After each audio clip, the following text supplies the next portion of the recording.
జనసేనలో చేరటానికి శ్రీ పెనుగొండ సుబ్బారాయుడు గారి నాయకత్వంలో ఇచ్చేసినటువంటి ఆర్యవైశ్య సోదరులకి సోదరీమణులకి అలాగే జన సైనికులకి వీరమహిళలకి అందరికీ స్వాగతం సుస్వాగతం.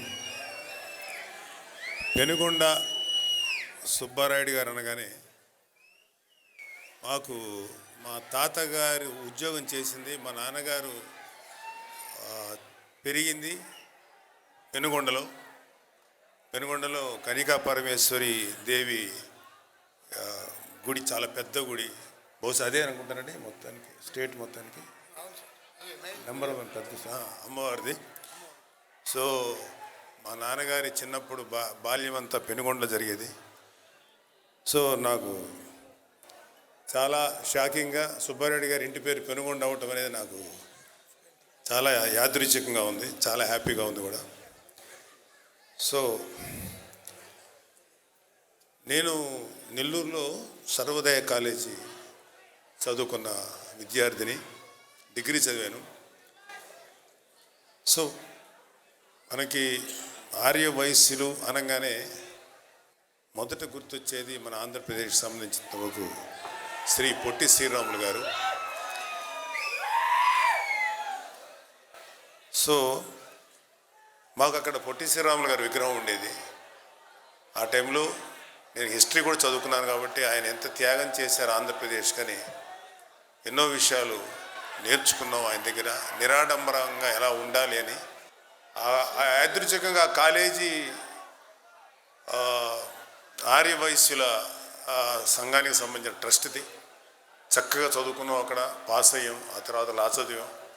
సో ఆ విధంగా ఆ శ్రీరాములు గారి విగ్రహం ఎప్పుడు చూస్తూ దండం పెట్టుకుంటూ వెళ్ళేవాళ్ళం. అంత గౌరవం ఆయన అంటే. నిజంగా ఆయన మీరందరూ కూడా ముఖ్యంగా ఆర్యవయస్సులు గర్వంగా ఇవాళ ఆయన్ని తలుచుకుంటే ప్రతి ఆర్యవయస్సులే కాదు, ప్రతి ఆంధ్రప్రదేశ్ పౌరుడు కూడా గర్వంగా ఛాతీ విరుచుకొని మా పొట్టి శ్రీరాములు గారు అని చెప్పుకోగలిగేటువంటి గొప్ప వ్యక్తి ఆయన, మహానుభావుడు. ఆయన అన్నిటికన్నా అత్యంత దారుణమైన విషయం, మనల్ని చెన్నైలో ఆంధ్రప్రదేశ్ తెలుగు మాట్లాడే వాళ్ళని చాలా చులకనగా చూసే రోజుల్లో ఆయన ఒక ప్రత్యేక ఆంధ్రప్రదేశ్ అంటే చులకనగా చూస్తారని కదా, కానీ భాషా ప్రయుక్త రాష్ట్రాలు ఏర్పాటు చేసిన తర్వాత తెలుగు రాష్ట్రం కావాలి అని చెప్పి ఎంతో కష్టపడినా, ఎన్ని ప్రయత్నం చేసినా కుదరకపోవడంతో నిరాహార దీక్ష చేశారు 58 రోజుల పాటు. అలాగే నిరాహార దీక్షలోనే ఈ దేహాన్ని చాలించి ఆయన చనిపోయారు. కానీ ఆయన మరణం వృధా కాకుండా ఇవాళ మనందరం ఇంత హ్యాపీగా ఇంత గర్వంగా బతుకుతున్నామంటే ఆంధ్రప్రదేశ్ అవతరణ ఆయన వల్లే జరిగింది. కాబట్టి ప్రతి ఒక్క ఆంధ్రుడు ఆయనకి రుణపడి ఉండాలి.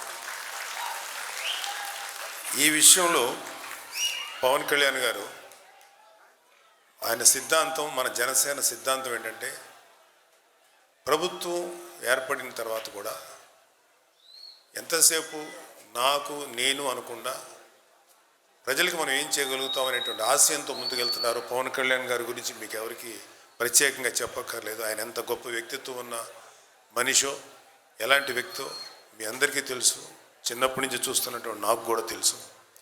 అందుకనే ఆయన్ని ఒక తమ్ముడిగా కాదు, ఒక నాయకుడిగా, ఒక జన సైనికుడిగా ఆయనకి ఎప్పుడు నేను విశ్వాసంతో ఉండి పార్టీ అభివృద్ధికి, పార్టీలో ఉండే కార్యకర్తలు మిగతా అందరికీ కూడా నేను చేదోడు ఓదురుగా ఉంటానని మీ అందరికీ చెప్తున్నాను. అయితే మనకి ఎన్నో ప్రాజెక్ట్స్ జరుగుతుంటాయి, ఎన్నో ప్రభుత్వ పథకాలు జరుగుతుంటాయి. ఎంతసేపటికి అతను ఒక సీఎంగా ఉండి నా పేరు, నా యొక్క ప్రతిదానికి మీకు ఇంతకుముందు గవర్నమెంట్ చూసుంటారు, జగనన్న గోరు ముద్ద, జగనన్న అదొకటి, జగనన్న ఏదో ఒకటి, అన్ని పేర్లు అతనే. అది కాదు కదా, మన మహానుభావులైన నాయకులకి, మహానుభావులైన దేశం కోసం, రాష్ట్రం కోసం త్యాగం చేసిన మహానుభావుల పేర్లు పెట్టుకోవటం వాళ్ళని తలుచుకోవటం అనేది మన కనీసపు ధర్మం. ఆ విషయంలో మాత్రం మా నాయకుడు, మనందరికీ నాయకుడైనటువంటి పవన్ కళ్యాణ్ గారిని చూసి మనందరం సంతోషపడాలి. ఎందుకంటే కొత్తగా ఏర్పడిన 5 గోదావరి జిల్లాలకి వాటర్ ప్రాజెక్టు జలధార, పొట్టి శ్రీరాములు జలధార అనేటువంటి ఒక ప్రాజెక్టుకి శంకుస్థాపన చేసి దానికి ప్రజలందరికీ నీరు అందిస్తున్నటువంటి పవన్ కళ్యాణ్ గారిని చూసి నేను చాలా గర్వపడ్డాను. ఎందుకంటే మా నాయకుడు ఒక మహానుభావుడి పేరు ఆ స్కీమ్కి, జలధారకు పెట్టడం అనేది నిజంగా చాలా గర్వించాను ఆ రోజు. అదేవిధంగా ఆయన ఒకటి ప్రపోజ్ చేశారు, రేపు పోలవరం ప్రాజెక్టుకి పొట్టి శ్రీరాములు గారి పేరు సూచించారు. బట్ కూటమిలో ఉన్నాం కాబట్టి అందరి యాక్సెప్టెన్స్తో ముందుకెళ్ళాలి. నేనైతే మాత్రం పవన్ కళ్యాణ్ గారు చెప్పిన ఆ మాటని ఖచ్చితంగా పోలవరానికి ఆయన పేరు పెట్టాలి. పేరు పెట్టి ఆయన చేసిన త్యాగానికి రుణం తీర్చుకోవాల్సిన అవసరం ఈ ప్రభుత్వంలో ఉన్నటువంటి ప్రతి ఎమ్మెల్యేకి, ప్రతి ఎమ్మెల్సీకి, ప్రతి ఎంపీకి, ప్రతి పౌరుడికి ఉంది. ఆంధ్రప్రదేశ్ పౌరుడికి ఖచ్చితంగా ఆ పేరు ఆయన పెట్టాలని చెప్పి నేనైతే బలంగా ఆయన సూచనని సమర్థిస్తున్నాను. మీరందరూ కూడా సమర్థిస్తారని నమ్ముతున్నాను. సో ఇవాళ పంచాయతీరాజ్ శాఖ, water works department, forest department, pollution control board, science and technology ప్రాజెక్టుని సమర్థవంతంగా నిర్వహిస్తున్న శ్రీ పవన్ కళ్యాణ్ గారు. అయితే అన్నిటికన్నా ముఖ్యమైనది పంచాయతీరాజ్ శాఖ. యాక్చువల్గా ఇలాంటి శాఖ యొక్క డీటెయిల్స్ చాలా తక్కువ మందికి తెలుస్తుంటాయి. అసలు ఒకప్పుడు పంచాయతీరాజ్ శాఖ మినిస్టర్ అంటే ఎవరో కూడా తెలియదు.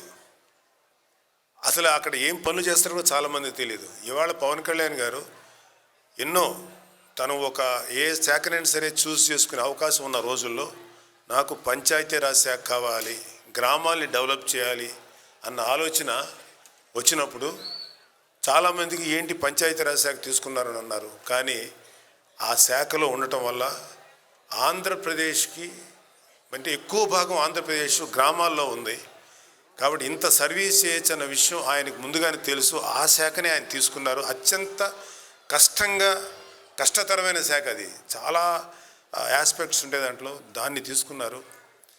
అయితే ఇక్కడ ఒక సందర్భంలో, మరి ఇది సందర్భం అవునో కాదో, బట్ విత్ చిన్న విషయం చెప్పాలి. 2019 ఎలక్షన్స్ జరుగుతున్నప్పుడు మేము ఓడిపోయి ఉన్నాం అన్ని సీట్లలో ఎక్సెప్ట్ రాజోలు. ఆ టైంలో ఒక యంగ్ బాయ్ మా దగ్గరికి వచ్చారు. ఎవరు కాలేజీ స్టూడెంట్ అనుకున్నాం.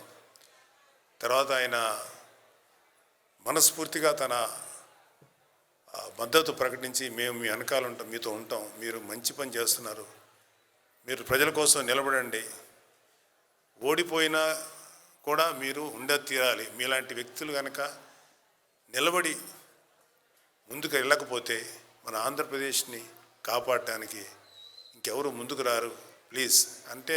అప్పటికే పవన్ కళ్యాణ్ గారు విషయం అందరికీ తెలుసు. ఆయన ఒక 25 సంవత్సరాల భవిష్యత్తుని ఇవ్వడానికి ముందుకు వచ్చిన వ్యక్తి, అంత తేలిక వెనక్కి తగ్గరు. కానీ ఒక యంగ్ పర్సన్, కుర్రవాడు ఆ సలహా ఇచ్చినప్పుడు చాలా ముచ్చటేసింది. ఆ టైంలో అడిగాం, మీ పేరు ఏంటి అని అడిగితే ఆయన చెప్పారు, నేను కేరళ క్యాడరు కృష్ణతేజ గారని. అప్పుడు మేమందరం కలిసాం.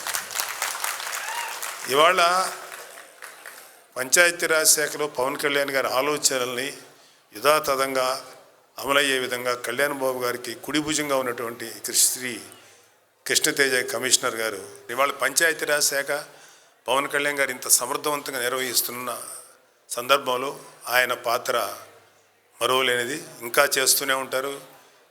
అంత నిజాయితీ పరులైన ఆఫీసర్స్ నిజంగా ఆంధ్రప్రదేశ్లో ఉంటే, ఎక్కువ మంది ఉంటే ఇంకా గొప్పగా ఉంటుంది.